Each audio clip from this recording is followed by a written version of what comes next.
Hi, welcome to Davoli's Dream.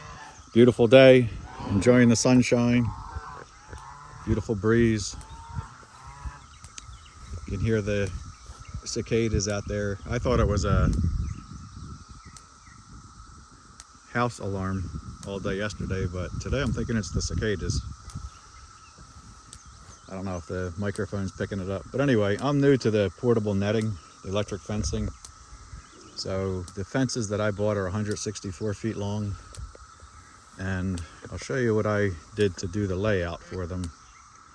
Is I got this rope and made it 164 feet long. And I put some posts in the corners. And then I'm going to come by with a mower. I bought a push mower and mow real low. As you can see, this bottom hot is touching the ground. The orange is the hot on here. I'm not sure how to get that straightened up. I don't think we ever will, and I think it's just something we're going to deal with. But this was my best idea to lay out the fence to mow. So I don't know how far apart these posts are. I don't want to overthink it either. So I'm just going to use these step-in posts as corners. If the post falls there, then good. And if not, they'll just wrap around. It'll work. So this is on the whole farm Energizer. And it really packs a wallop. It got me the other day. Yeah, so I'll show you what's going on in here. I got the soaker hose laid out. I got 300 feet of it. Look at all that water running off. Let me see what happened. So I guess I should have soaked the soaker hose in water. You can see I got this river coming down here, all that water coming out. I'm feeding both ends of the hose. And right in here, you can see there's no water at all, but all of that's running off. So I think a good idea for somebody buying soaker hoses, maybe put it in a bucket for a couple nights. And what I meant by I'm feeding it from both ends, I had it for about an hour going from one end, and it didn't go past maybe 105, 110 feet. So it's feeding from this end. So that pressure is built up enough in there that the water's coming out at that fitting, which I really don't care about. It's watering the plants. But when all is said and done, let's see, I'll show you how far that's coming out. So this is feeding this end. That's been hooked up for maybe 15 minutes. Yep, hiss. Okay.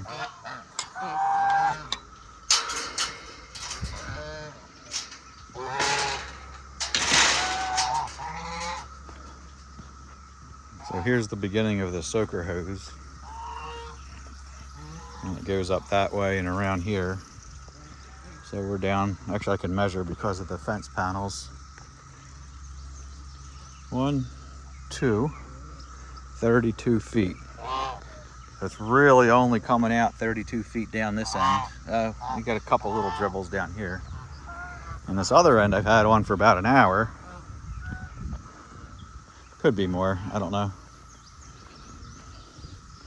And it's starting here. I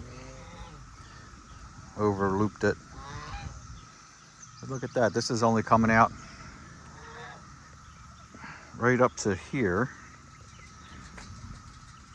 It's like my last drip is right here. That's 120 feet. So maybe if anybody knows any tricks on getting water into a hose. It has the little blue restrictors. I left it in this end because this is the female end. The other end I'm feeding through the male end, which doesn't have the restrictor. But like I said, I'm not sure what would have worked better. But my guess is soaking the hose in water overnight, like letting it fill up, letting it saturate. Because this hose too, it's got a lot of water coming out on the by the connection, you know, up on this end here at the beginning of the line. So it's building pressure. So it's got to be forcing air out of the pores. That's the only way the water would be coming out. But anyway, I'll show you what we got going on here. I got animal feed and people feed in here. We got cucumbers up here. Jen and I built a trellis for them, so they're going to come up here.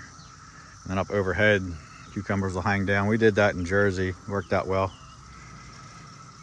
I got about 150, 200 tomato plants in. Got some zucchinis in. I got to put the mangaliza. I don't know if I'm saying that right. There's some kind of root I'm putting in. I'm going to put them in the aisles along with comfrey, and they'll grow out and help control the weeds. So you're just going to step over plants in the aisle, which I'm fine with doing. And they're hardy enough that if you step on a leaf, who cares? And that's good. They're good for chicken feed and pig feed. So we got between every other tomato plant, I put corn. I think we got 75, the package said. Sweet corn. Some kind of corn. So the corn's going to grow up. We have a tomato plant corn, tomato plant corn, tomato plant corn. We get crazy winds here, which will lay the corn down. So this trellis system that we set up is really going to help the corn stand up. We're going to tie the tomatoes up to it. And it's either going to work or it's not. But I really don't have a setup for planting a whole patch of corn. Down here is peas. On both sides there's a double row of peas. I got bush beans over there. I'll walk down that way. I wanted to keep the tomatoes up this high end so they won't get too much water. Farming here in Kentucky is totally different than New Jersey. So there's a huge learning curve, believe it or not. The soil type is the number one thing. It's crazy. It's just, we're going to see what happens. These are peppers. We got about 100, probably about 100 pepper plants in. Different kind of bell peppers. My Italian sweet peppers, 0% germination. So we're not getting any of those. Don't know why. There's a little black beetle that is trying to kill, there they are on there. That's my eggplant. I keep putting DE on there, and I think the beetles are just going to win. They're not attacking anything else besides the potatoes, which I'm happy about. But look at them beetles. As soon as I put the dust on them, it kills them. Then they're gone for a day or two, then they're back. They weren't here this morning. They weren't here 2 hours ago. Here they are now. Those black beetles are killers. Got some bush beans in here. Yellow squash in here. A zucchini up there. And then this open area here I still have to plant. I'll try and get on that yesterday if I can. See if I have enough time.